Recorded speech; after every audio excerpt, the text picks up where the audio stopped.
So today we are talking about why do we dislike modern motherboard designs.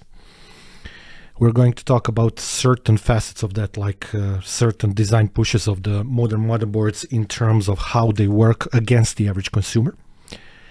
We're going to talk about various types of issues that we have with modern motherboards. Latest generations of motherboards, if you want to put 4 sticks of RAM inside, they're not going to boot, stuff like that. We're going to talk about Thunderbolt connectivity. We're going to talk about the lack of Thunderbolt connectivity, which is the feature that we should be having right now. We're going to talk about the impact of all of that to consumers and the need for a little bit of a greater, let's say, transparency and maybe even, let's say, being in the corner of consumers for a change, at least a little bit, not for us, but generally speaking.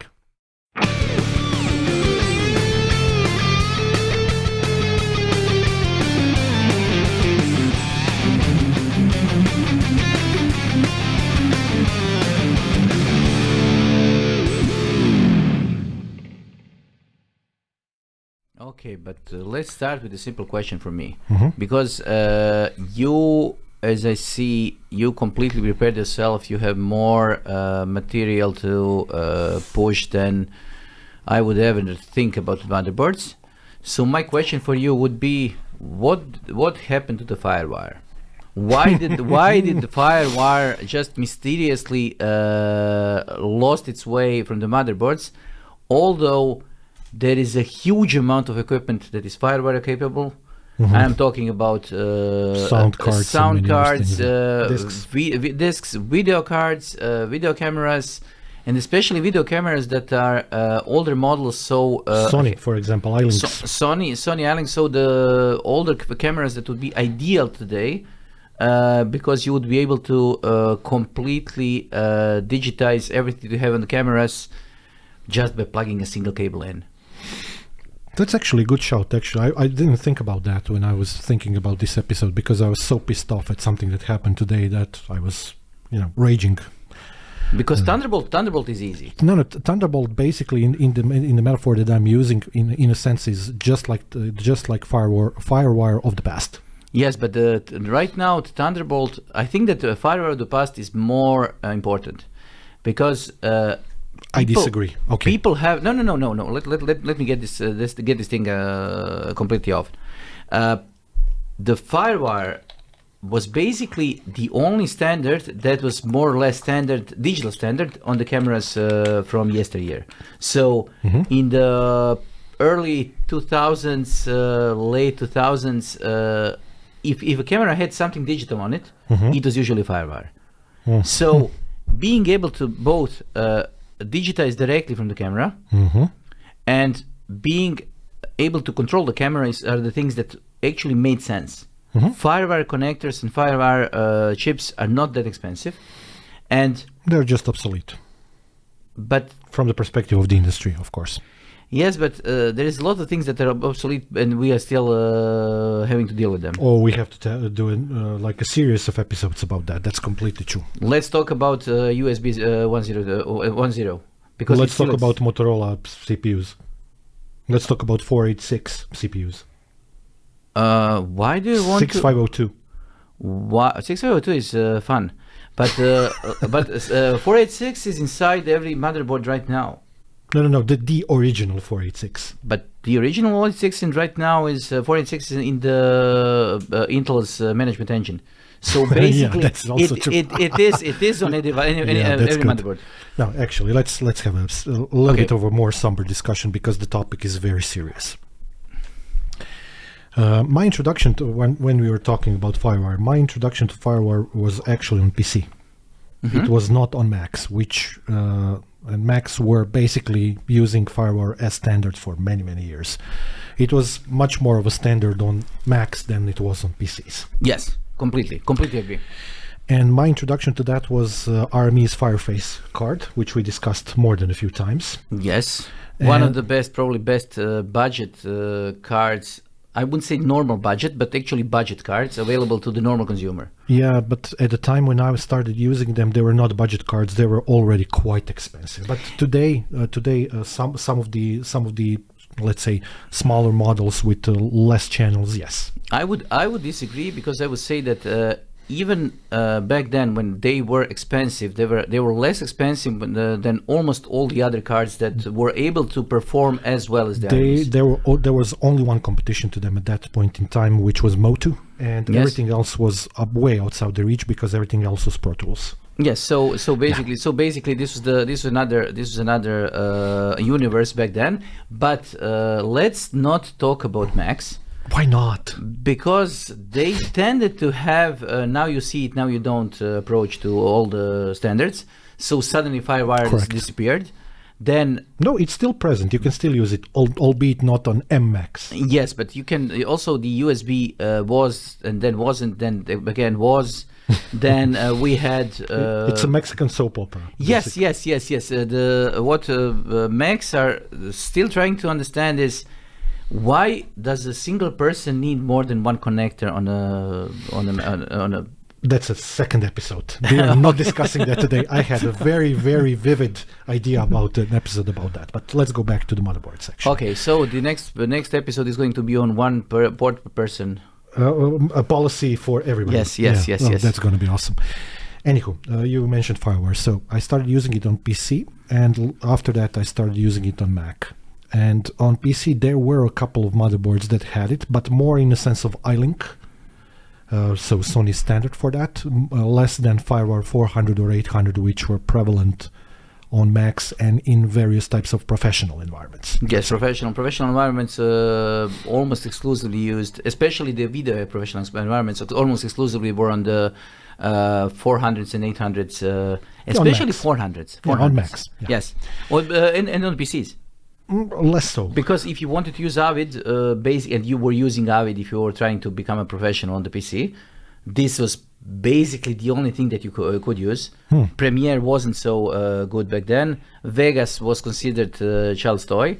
So you were using Avid, and Avid was more or less supporting FireWire everything, including their own control surfaces. So it's another episode to talk about. Yes, that's a very good one, actually. Yes. Okay.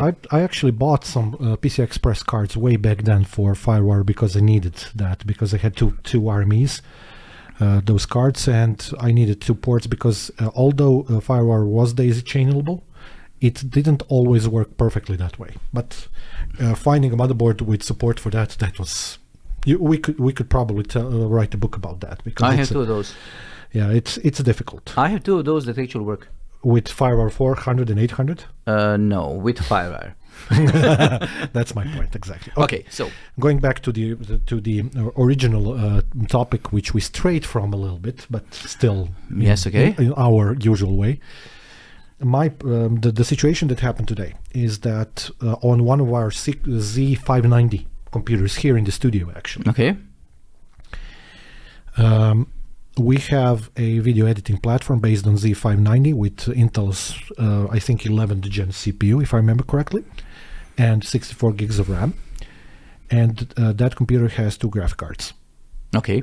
The motherboard is a new one. We used to have MSIs, but it failed, so now we have an Asus one. Okay. They're different and similar at the same time. The similarities are important here, which is that both of them have free PCI Express slots. I'm going to hazard a guess and say that having two video cards basically blocks everything that can be connected to the motherboard. That's not only universally true. Actually, there are motherboards in which if you put one VGA card, you block all of the PCI Express slots. And you do need to have a little bit of a thicker one, like 4 series NVIDIA or something, but it's possible. This is my point, because I wanted to point out that having a 4 series NVIDIA usually means that you have everything blocked in your PC, on top of your PC being overheated almost all the time. That's not the problem, actually, per se, because you kind of work that into the design. The problem is the fact that you have an ET-ATX motherboard, the large one, extended format, and you still cannot put more than 2 cards, like two series cards are in that PC, actually, and the second card blocks the preferred PCI Express slot, and you can do anything about it. Now it becomes the question of what to do. Okay. Because I wanted to install a Thunderbolt card in, hence one of the topics. Yes, okay. And I have the Thunderbolt card, but it doesn't fit. So now it becomes the question of whether we are going to remove one of the VGA cards or not, and whether we are going to have Thunderbolt inside or not. And the third solution to the problem might be to find some kind of a VGA card that's a little bit, not as high, not as thick, with a decent amount of VGA outputs, because when you do video production, that we do here in college, the video outputs are very important, and you need to have as many of them as possible. And for that reason, actually, I was thinking about going to our dean to kind of ask him to buy us an NVIDIA NVS 810. Do you know which one is that? Not really. With 8 outputs. Okay. The only one that you can buy. That would solve all of the problems. I have a solution for you, probably. Please don't say USB dongles. No. Okay. Riser cards. There is a explicitly Riser card for the PCI Express that would probably be fitting for what you want to try. It is possible. Yes. It is doable. Not in this case. Not in the case that we have it in. We would have to buy a separate case, and then we could do PCI Express risers, put the graphic cards vertically instead of horizontally. No. We could do it externally as well. After the episode, I'm going to solve this problem for you, because I actually have, from my days when I was doing crypto mining and so on, I have a few riser cards that are connected by the USB 3 cables to... No, I knew where I was pretty sure where you're going with this. No, that's a hard no. Okay. So we are going to end up in a situation into which we are either going to suffer without Thunderbolt, or we're going to put some kind of a different, little bit less thick graphic card in, or we're going to remove one of the cards, live with that, and have Thunderbolt. Okay, but my problem is right now is you are getting too technical. What is your gripe about? Because this has been happening for the last 5 or 6 years. No, that's been happening for the past 20 years. I would call last 6 or 5 years, because before 6 or 5. That's a nice way of counting. I have to remember that. I'm completely as backwards today, so I have no concept of yesterday, tomorrow, today, or whatever. I had too many latches during the day. Computer architecture, man. Yes. So when I'm talking about computer architecture, I just quickly switch off. So we are talking about motherboards. Yes, because that class is way too easy for you. Yes, and now I need to switch off. We're talking about card, but yes. I think that 6 years ago, 7 years ago, designers of the motherboards had some sort of a guilt trip of actually trying to make 2 separate graphic cards work in tandem, because it was more or less expected. Today, they are supposedly making that possible, but nobody's using it, so they don't care. Yeah, for us, actually, 2 graphic cards have a purpose in that computer, and one of them is video encoding, for which you need a decent graphic card nowadays. And the second reason was the amount of outputs, which, again, we could solve this problem by having that NVS card in. We would have 12 outputs then, and one card that could do really good and fast encoding, so that would be good. But that's a topic for another day. It's actually something else. I've been following along with this journey through the motherboard world for many years now. I started in the 1990s, just like you, buying my own computers, assembling them and whatnot. And an upcoming episode is going to be partially about that. So I'm looking at Pentium 2, the Schutz and Klamath. Yes, and Coppermine. And Coppermine and GA6BXS motherboard. Yeah, that's a good shout. But tell me, what do you notice about this motherboard that's different to the motherboards of today? And please don't say the aspect ratio. It's not the aspect ratio. It's that it's actually clearly designed. It's designed in such a way that to enable you to connect everything that you need to connect without anything other. Without any hassle. No. Anything standing in the way. What else do you notice about that motherboard? I don't know what you mean. So this is a BX chipset, so it's 20 years old plus. Yes. Okay. What else do you notice about this motherboard that's different to the motherboards today? It's clear as day. White, black, brown. Okay, so different connectors and different standards. And the number of them. But this was basically just the direct result of they had to create a motherboard with different controllers. The controllers themselves were discrete, so they had to put them on the motherboard. And then basically they just stick with, okay, we have a controller, then we are going to use the controller to the max. Right now they have integrated controllers inside the chipset, and most of them don't care about having more than one single connector, one single lane, because lanes are expensive, because plastic is not cheap. Thank you very much for saying that, because I'm going to debunk that, what you just said, in multiple ways. Basically, what you can see here is 8 slots of expandability. Yes, okay. The first one being AGP, that's for graphic cards and nothing else, and PCI, and this the lower part, so the black slots are 16-bit ISA ports. ISA. Yeah, very, very, very reminiscent of our very distant past. I'm missing VESA here. You have, VLB. You want yes, VLB? VLB, yes. Yeah, we need to go back a little bit more. Yes, okay. But the motherboards before this, prior to the first computers, were more of a desktop format, and later on, when they started going vertical, as they are mostly today, at least for the desktop PCs, then the layout changed somewhat, and then the amount of of course, with the progress of technology as well, and the amount of connector slots that you could use to expand your computer was enhanced by a lot. And can I be quite direct in one point? Sure. There is no bullshit on this slide. When I see a slide about a motherboard right now, it screams performance, speed, 2 times, 5 MOSFETs, times, 25, special military style MOSFETs, military style memory, military style something, gaming other, RGB, whatever. And nobody is concentrating on the actual things that the motherboard is able to do. Because I don't care that my motherboard is in camouflage colors, I want my motherboard to work.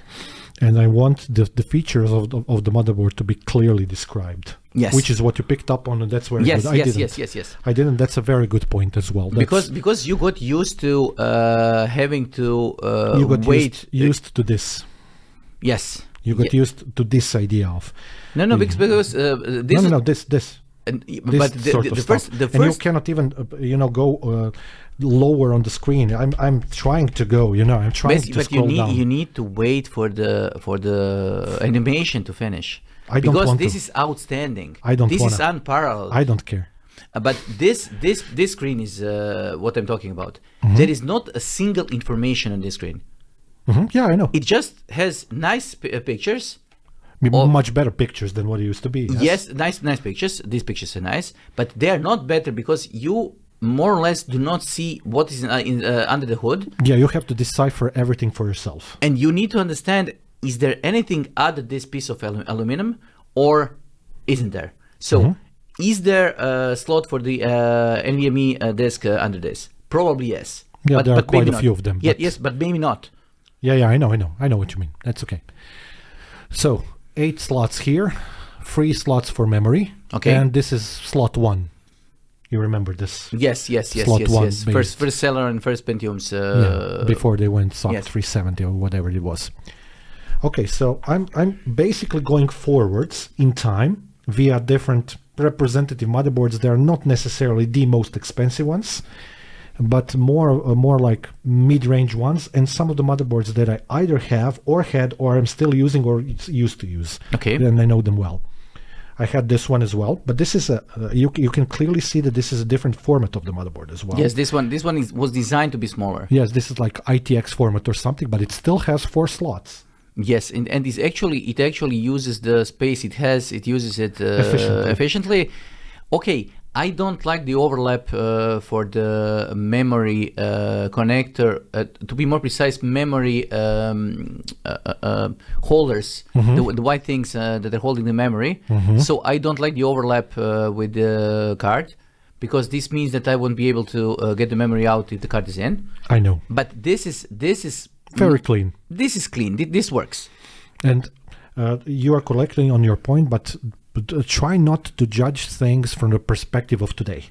Okay. Because back then, this was very good motherboard. Yes, but I would judge from a perspective of today, because if you take a look at this, you can see that the connector for the video card has the security slot. So it has the pin that holds the hard card in, and it's faced the right way. New motherboards tend to do it the other way around. So it's extremely complicated to you get have the to card from the upper part and break your fingers. Yes, because and of course get bloody. Yes, because I from my perspective, this is clean, but it also works. Yes, I agree. I'm with you on that one as well. So now we go a little bit forward in time yet again. I didn't purposefully select Gigabyte. I just selected them because I know their motherboards very well. I used to test a lot of them. So this is another smaller motherboard, but check out how many connectors this has. 1, 2, 3, 4, 5, 6.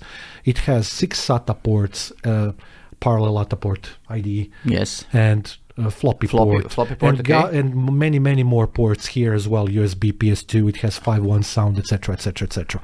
Whatever you wanted to do with these motherboards, you are more or less always able to do. And this brings me to another topic. Yes. It's not only about expansion, although this is a very important aspect of our discussion. It's about having the capability not only to expand, but to expand your workflow into the future.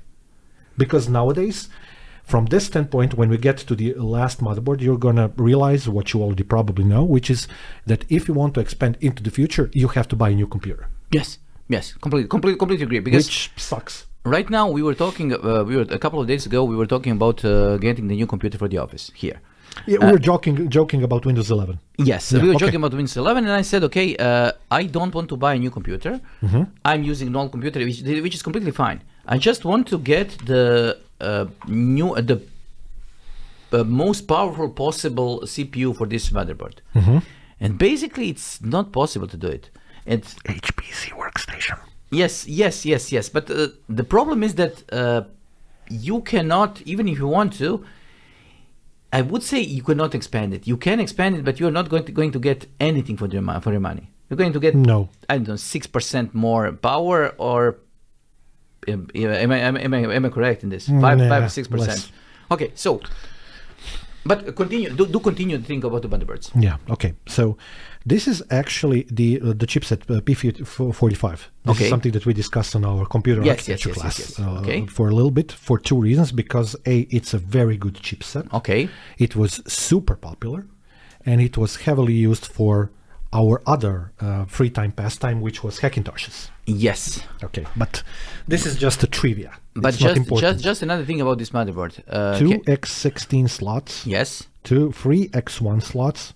And 2 PCIs. And can you see the way they actually used the first slots from the CPU? One is overlapping the cooler for the chipset. And yeah, but it's not as high, and the card can fit here. This is the point. This doesn't happen today. They are actually using the space correctly. And the other thing is, I would guess that this one is able to use these 2 slots for different cards, so you would get the card oriented one way or the other. Yeah, and I had this motherboard. I had in the top PCIe X1 slot, I had a USB-free controller. Yes. Sometimes either something small, or you can actually fit a normal card in. Yeah. Not completely, because the memory is in the way. Yes, you cannot fit a very long card. That's correct. Yes, but the memory is. But you still is reachable, easily reachable. Yeah, and you have 4 slots of memory as well, which is something that went up in the next couple of years, and then it went down yet again, which is another point of discussion. I'm going to have another point of discussion in regards of memory, but let's get to there. Let's get there. So the next motherboard that I have very much thousands and thousands of hours of working experience with is X58A motherboard from Gigabyte. This is a motherboard that's in my silver computer. Okay. You know which one. Yes. So I've had this since Gigabyte gave it to me with the CPU. Okay. It's more than 10 years ago. It's working perfectly. But check this. 1, 2, 3, 4, 5, 6, 7 expansion slots. 4 out of those are X16. Some of them are wired X8, which we don't care about because we didn't have 4 graphic cards then. to work with. But you can basically expand yet again this motherboard all the way to oblivion, and it has 6. It's a triple channel. Yes. Because of the CPU, so triple channel memory is used here, and it has again a lot of additional expansion. And 10 SATA ports. That is also a nice thing to have. Yeah, and here USB and FireWire and whatever. So again, very clean design, highly expandable motherboard.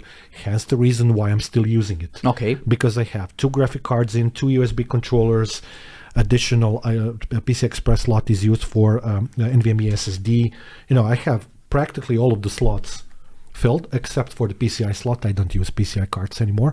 All of the PCI Expresses are being used, and everything works perfectly. This is, for me, the epitome of a very well designed motherboard. This is a high-end motherboard, by the way. This is not a cheap one. X58 was an expensive chipset. So this is the epitome of a very well designed high-end motherboard in a way in which I think it should be done from then to eternity. I want to say this because from today's perspective, this looks like an overkill of a motherboard. But at the same time, it looks like a motherboard should look like. Yes. So a piece of hardware that enables you to expand your PC, not a piece of hardware that makes your PC look better. That's exactly the point. Exactly the point. Very good. And then you said that 5-6 something years ago, something. Yes. There is a part of that statement that's very true, which is roughly 5, 6, 7 years ago, the prices of the motherboard started going crazy again. Okay. Because at this time, so P45 motherboards, X58, we are talking about price range between $60, $70 and let's say $400.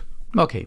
So $300 to $400 for a high-end motherboard that would be completely equipped with everything. Yeah, but you have everything you could possibly want in that generation for that. Okay, to be completely honest, the number of controllers required to run this thing wasn't that high because the chipset itself was capable of doing everything, and basically what you needed were the connectors.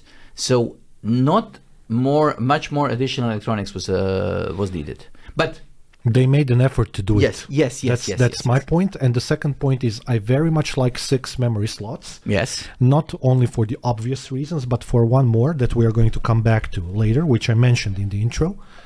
You could put 6x4, 6x8, 3x8, 3x4, whichever memory I ever installed there, it worked. With the memory, I have one thing to say. When it comes to memory, I am one of those guys who uses his computer into oblivion. So basically, if I buy a computer, I'm going to use it for whatever years it is able to work. There is going to be a moment in time when I will say, okay, right now the price of the old memory has gone so much down that I'm going to max out the motherboards. And then when I see that maxing out means I'm going to be able only to use one additional slot that I have on my motherboard, makes me mad. Yes, I agree completely. Yes. Okay. Okay, let's move to the next, let's say, semi-representative chipset. You're going to start noticing some changes now. So this is the Z370.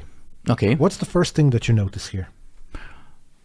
But okay, let's take the obvious. First, they are trying to make the clean design because they are making a large space available for the cooler.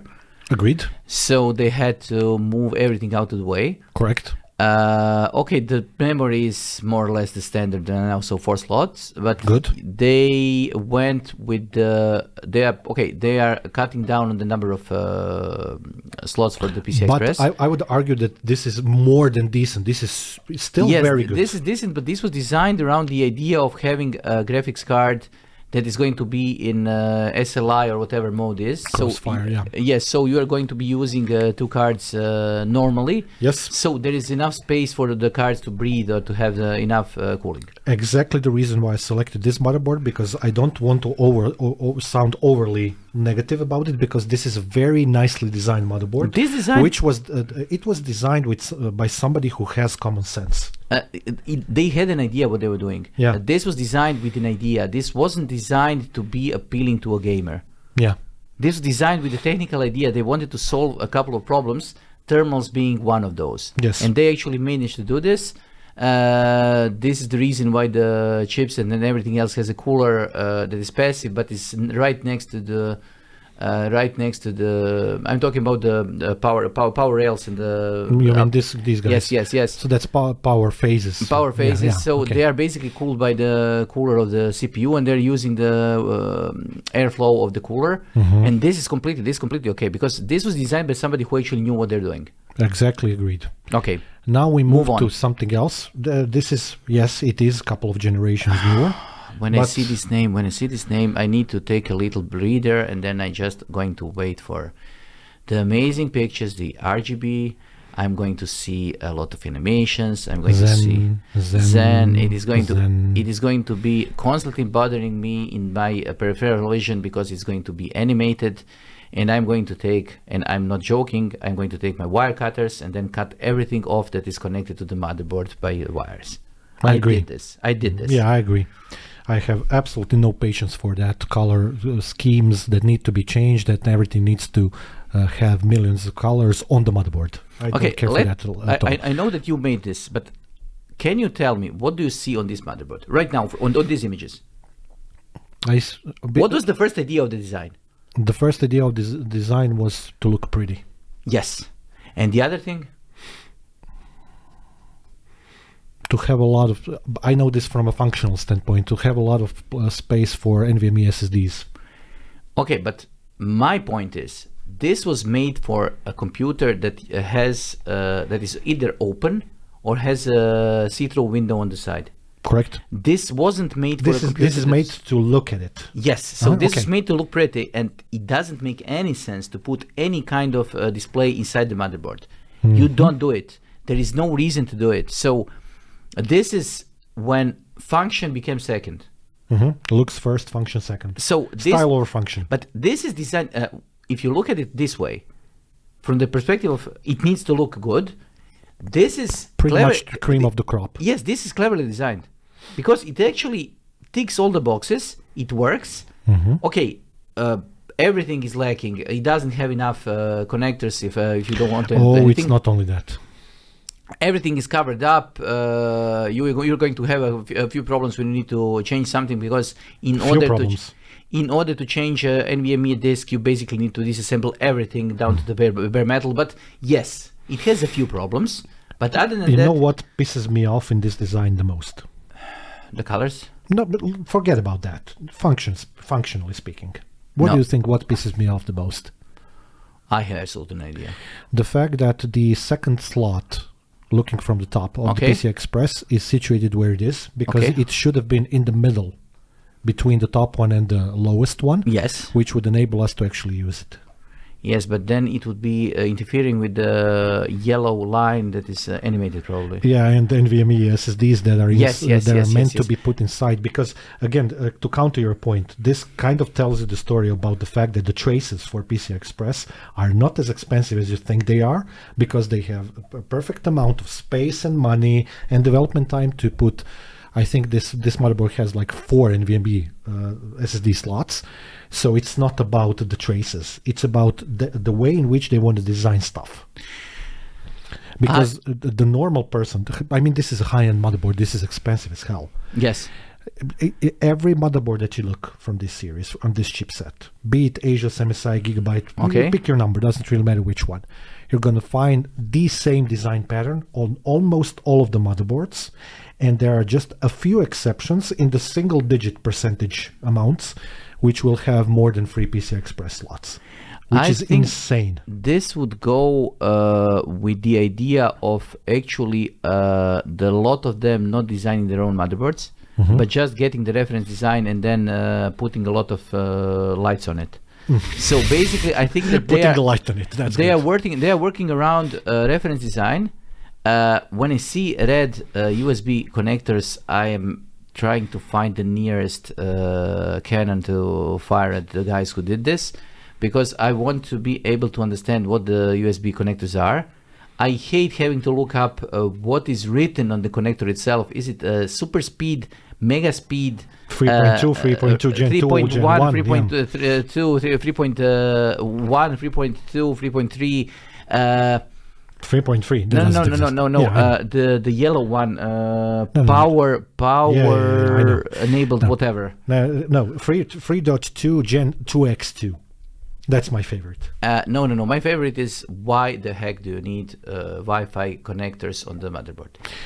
Let's pause that for a second and discuss why do something you need, important. One more. Why do you need buttons on the back side to be able to reset the motherboard? Because it's easier for the overclocker to do it that way. Because we all know that people who overclock like to have the fan straight at their face. So basically, they need to. No. It's not the point. The people who overclock prefer having a computer in landscape mode. Okay. And therefore, it's easier if they just can click somewhere here than going here or there. It's that. Or you can have buttons on the motherboard as well, which is what most motherboards have. This does make sense to me. Okay, Yeah. okay. Let's comment on some positives here, because there are a few. Again, years development, technical development processes, blah blah. 1, 2, 3, 4, 5, 6, 7, 8, 9, 10 USB slots. 10 USB connectors. Okay. Like you very much. Okay. You cannot argue against that. That's good. 2 Thunderbolt ports. Okay, this is not only good, this is excellent. This is basically the deluxe version of the PC motherboard, which is happy enough to have 2 Thunderbolt ports. Okay. And Gigabyte is actually, I think, the only motherboard manufacturer, I would have to check, but I'm pretty sure it's true, that has the actual models of the motherboard with Thunderbolt slots on. There are rarely other ones, maybe 1 or 2 motherboards by other vendors. For most of the others, you have to buy the Thunderbolt as an additional PCI Express card. Okay. Which sucks. Okay. Because the motherboards nowadays are already super expensive, and not having this kind of kills the avenue of expansion in many different ways to the every other way that we already discussed. So let's recount. If you go to the design of this motherboard, you have 3 PCI Express slots. If you put a decent and expensive graphics card here, you're going to put it in the top slot, PCI Express slot, the top one. Then that one is going to probably cover the second one, depending on which one you have. Maybe you are going to be able to use the lower one, if you're lucky, if you don't have 4090 or something like that. Which basically means that you have 1 slot on average for expansion for a, let's say, average person buying this motherboard. Okay? Which means that the only other option left for you to expand is Thunderbolt. There is no other way.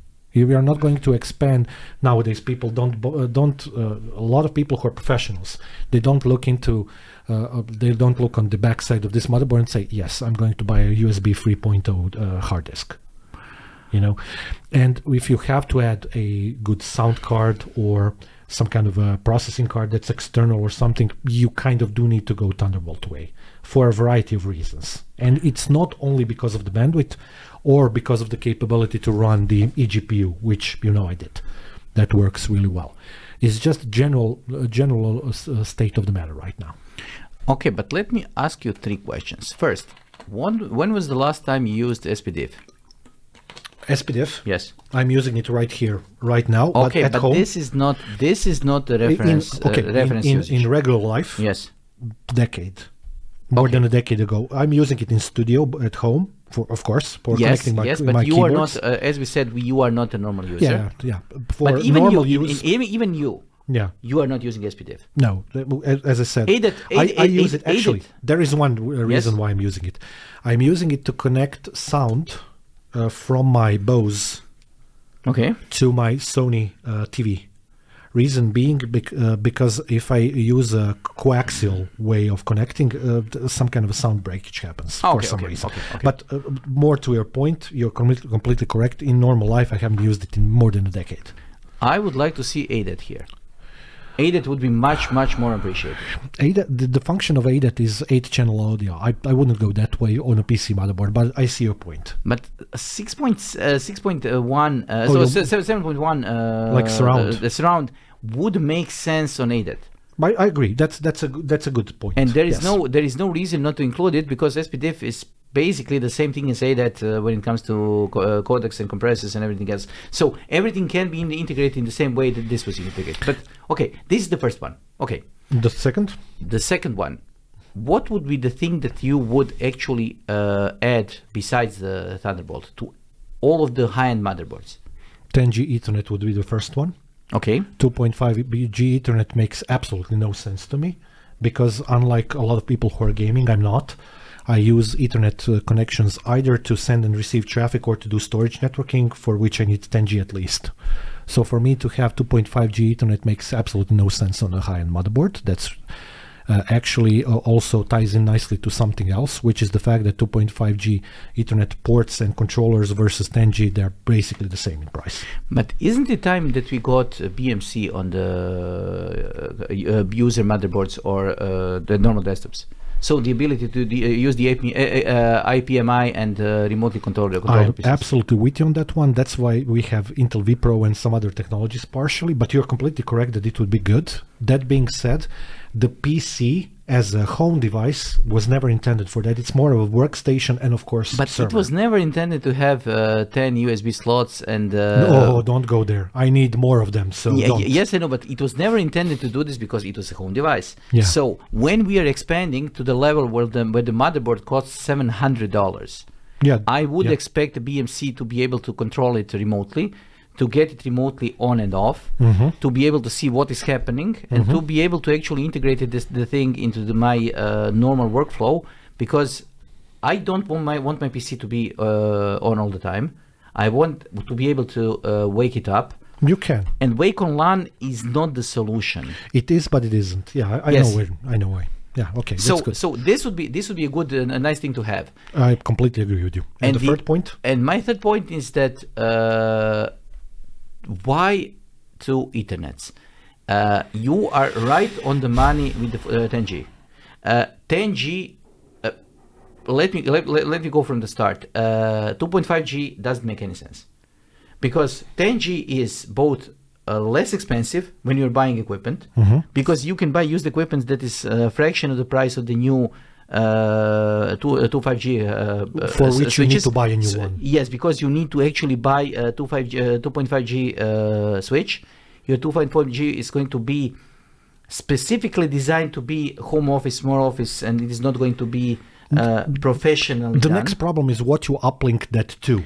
Yes, so I want to be able to uplink this to a normal 10G hub, or 10G switch. Which means you have to buy a switch that can do 10 and 2.5G, which is even more expensive. Yes, but I'm going to skip over the 2.5, and then I'm going just going over to the 10G and Of course. call it a day. Of course.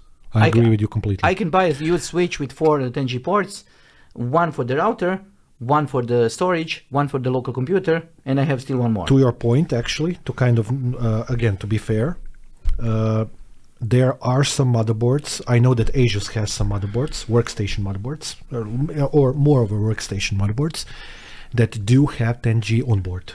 So Okay. don't forget that. So just to be fair. But going back to something that we said we're going to discuss later. Why do you need wireless? That's what you asked.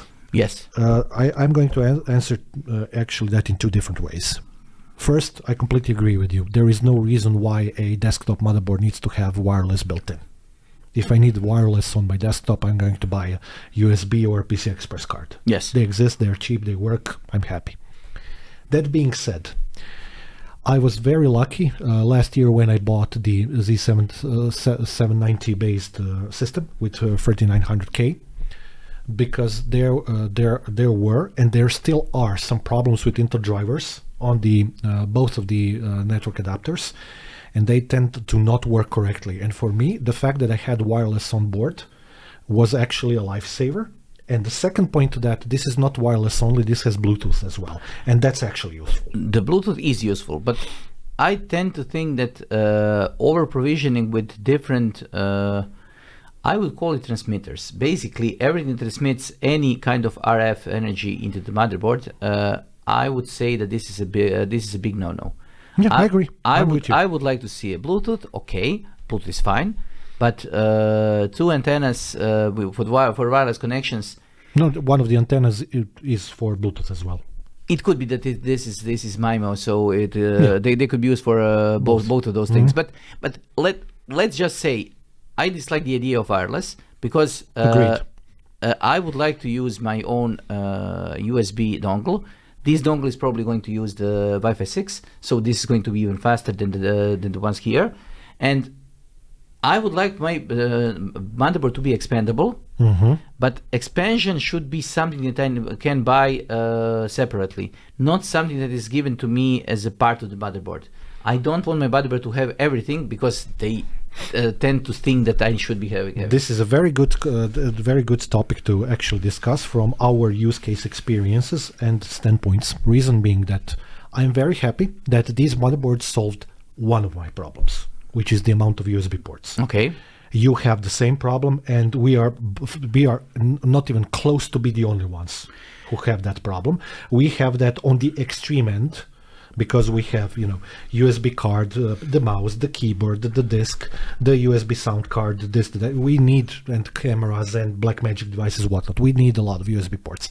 But don't for a single second think that we are a very big exception to the rule, because we are not. Everything else about this motherboard, apart from the fact that it has Thunderbolt, just irks me off. Especially when having in mind the price, because this is crazy expensive. Yes, this is crazy expensive, and this should be a normal motherboard. These connectors should be completely normal. This would be run-of-the-mill connectors that would be expected on a normal motherboard. Because what they're missing here is you don't have any provision for the graphics. So this was that's insane. So this was never meant to do any graphics. It doesn't have any special provisions for anything other than USB. Basically, USB, Ethernet, and audio. So they cut down the number of ports. The number of ports. You have more USBs, but less the other ones. Yes. So this is not something that I would want to a high-end platform. I'm actually going to kind of like continue the discussion by loading all of the Z90 motherboards. And you can do the same thing with other vendors. What you will find to be the same, you can see 2 or 3 slots, 2 or 3 slots, 2 or 3 slots, 2 or 3 slots, basically on every motherboard, just like what I was saying earlier.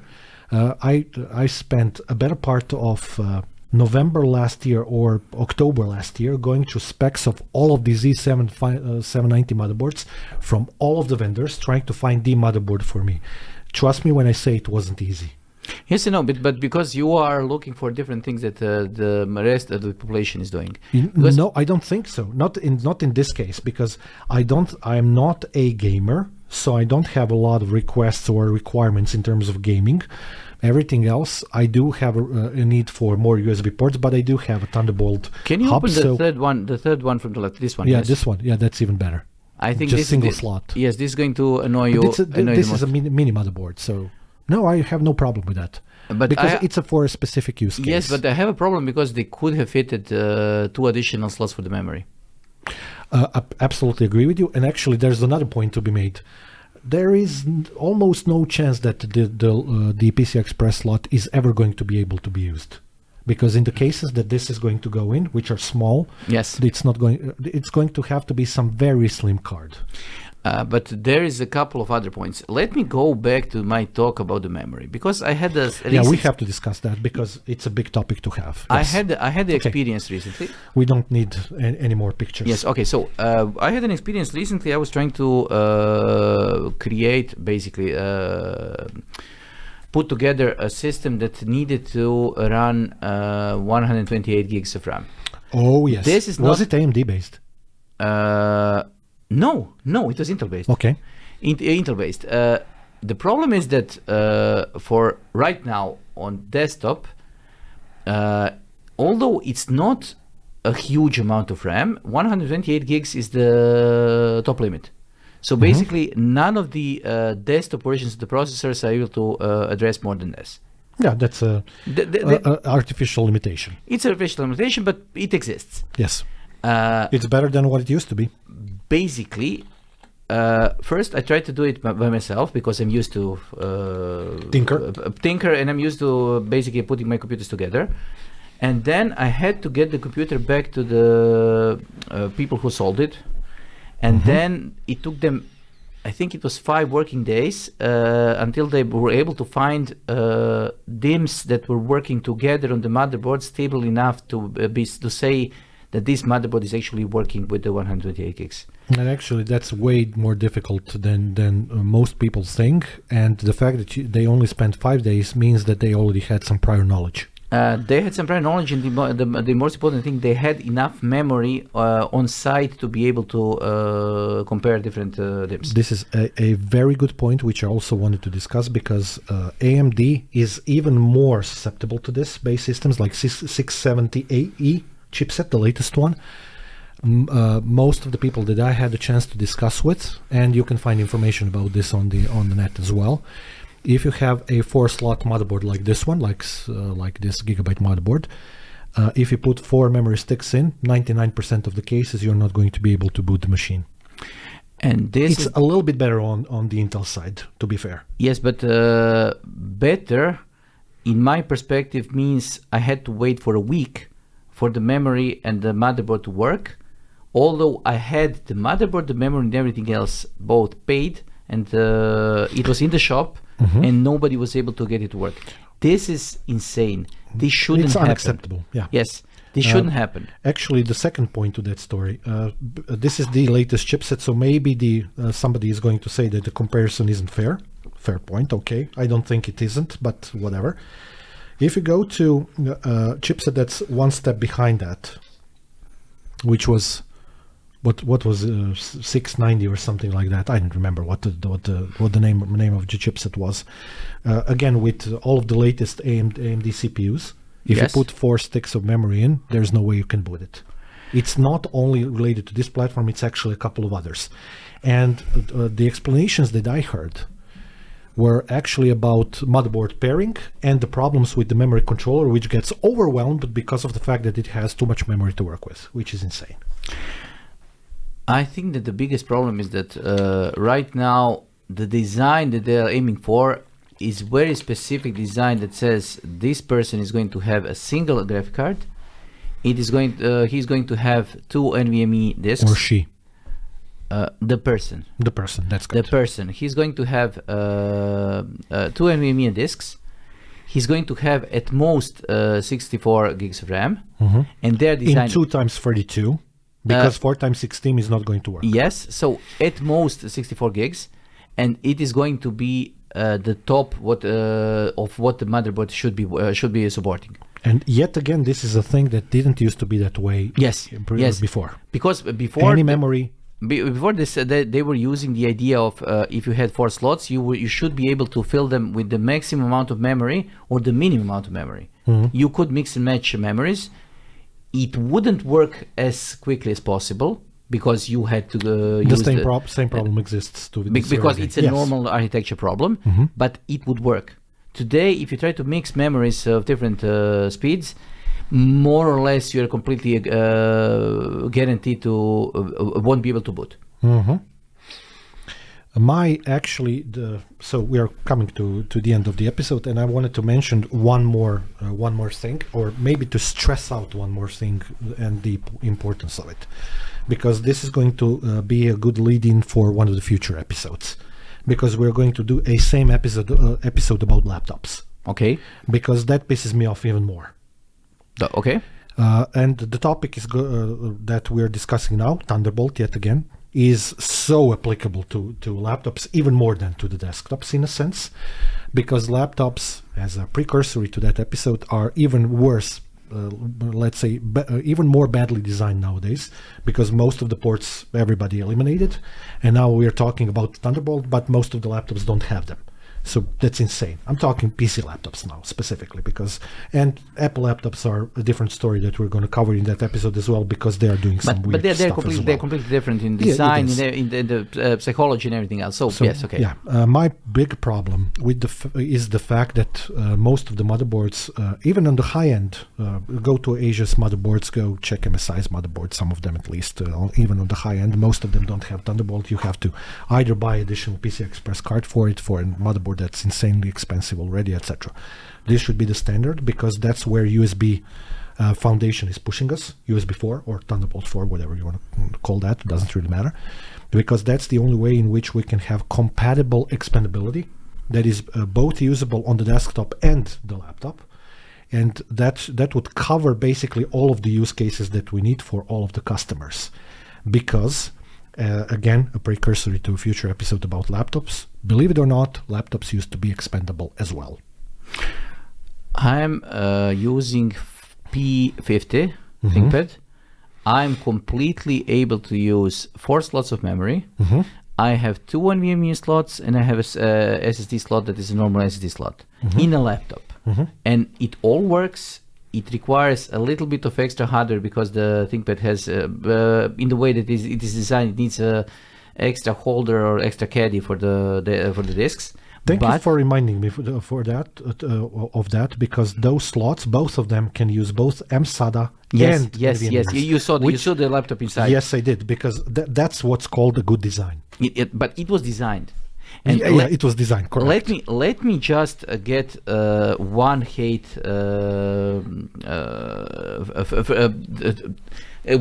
done before we finish.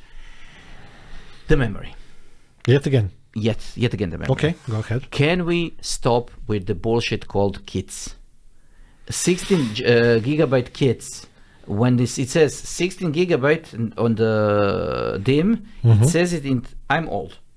I'm unable to read small lettering. You're 2/3 of the way there. I'm 2/3 of the way there. I'm old. So I'm unable to read the lettering on the DMs, especially when the lettering is probably 1.2 millimeters high.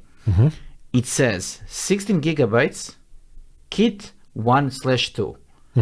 This basically means that this is half of the kit that is going to be 16 gigabytes, then my DIMM is 8 gigabytes. It doesn't mention 8 gigabytes, it says 16 gigabytes. So I need to guess. Semi-false advertising in a sense. Yes, I need to guess if the person making the kit decided it is going to mark the size of the kit or the size of the DIMM. And once the kit is outside of the box, I want to be able to tell my DIMMs apart. I want to see what the capacity of the DIMM is. I don't want it hidden inside the model number of the DIMM. I want to be able to say, okay, this is an 8 gigabyte DIMM. Oh, you are also a lover of those cryptic model names. Yes. I need 2 universal translators from Star Trek to tell me what the hell those numbers and letters mean. I'm going to just say my iPhone is working great because it is able to understand the text, and I can do a lookup directly from the image. So I'm using the iPhone to enlarge the image and then see what is written on it. I had to do it. Yeah, I know, Mr. Troll. Yes, but let's cut it off. Let's stop using the kits. The kits don't make sense. You are selling me 2 8 gigabyte sticks. You're not selling me a 16 gigabyte kit, because I want to buy 2 times 8 gigabyte of memory. Okay, I agree with you on that, on false marketing, but I would kind of point the fact that kits do make a little bit of a sense in another way, which is related to the topic that we discussed and which we mentioned as well, which is by using the 2 sticks in a kit, you're kind of saying as well that they're compatible with one another. They are paired. Just like, tubes or something. I would say that this would be completely okay if this were true. But as I said, I had 128 gigs that I needed to create. Were they 2 times 2 kits or 1 kit of 4 sticks? There were 2 64 gigabyte kits. Oh, so that's not 1 kit. So that was not 1 kit. So the kits were not paired. But the problem was not in the kits themselves. The DIMMs inside the kit was a problem.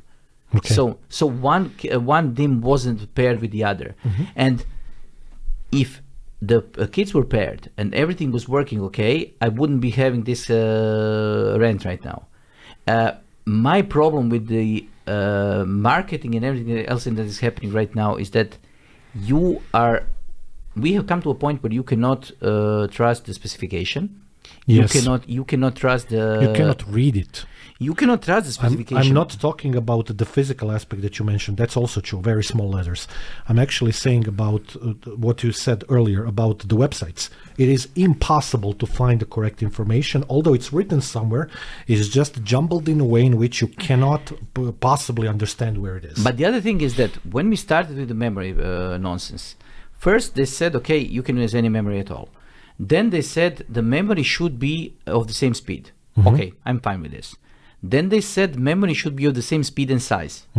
Okay, but I'm fine with this. Now the memory should be the same speed, size, and manufacturer, timings, whatnot. Then we have come to a point where it needs to be the same speed, size, manufacturer, timings, and the same unicorns tiers covering it inside the factory, because only those DIMMs are going to work together. Yes. And this is magic, and I don't like magic. I like magic, but not in my computers. Yes, computers should be able to work.